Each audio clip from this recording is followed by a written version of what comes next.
somewhere inside Israel. ইসরায়েলের প্রতিরক্ষা বিভাগের একাধিক গোপন রুম। তার মাঝে একটি ঘরের মধ্যে কিছু সামরিক অফিসার ম্যাপে তাকিয়ে আছে। একজন অফিসার ম্যাপের উপর দেখাচ্ছে টেহরান, ইস্পাহান, ফর্ডো। টেবিলের ওপর ইরানের নিউক্লিয়ার ফ্যাসিলিটির ছবি ও ড্রোন ফুটেজ। একজন অফিসার বলছে, এটাই আমাদের টার্গেট, আর সময় নেই।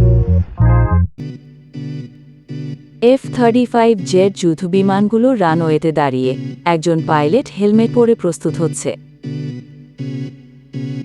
F-35 জেট যুদ্ধবিমানগুলো রানওয়ে থেকে টেক অফ করছে। রাতের অন্ধকারে বিমান উড়ছে।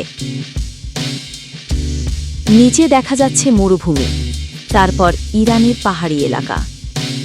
আকাশ জুড়ে মেঘ জমে আছে, আর দূরে শহরের আলো। ইরানের একটি সামরিক ঘাঁটি রাডারে টার্গেট হচ্ছে। ভেতরে ইরানি সেনারা আতঙ্কে ছুটছে। ইরানের একটি ক্ষেপণাস্ত্র সিস্টেম অন হচ্ছে।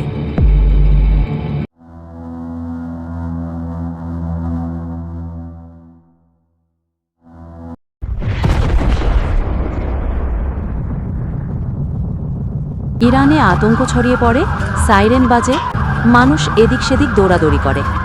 ইরানি সেনারা বলে। আবার ইসরায়েলের সেই ঘরে ফিরে আসে দৃশ্য। একজন অফিসার বলে,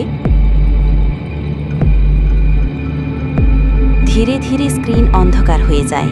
পুরো ভিডিওটা কল্পনার উপর ভিত্তি করে নির্মাণ করা হয়েছে। এটা কি সিরিয়াসলি নেওয়ার কিছু নেই। ভিডিওটা কেমন লাগলো তা কমেন্ট করে জানাতে পারেন। ভালো লাগলে একটা লাইক দিন। পরবর্তী ভিডিও পেতে চ্যানেলটা সাবস্ক্রাইব করে রাখুন। ধন্যবাদ।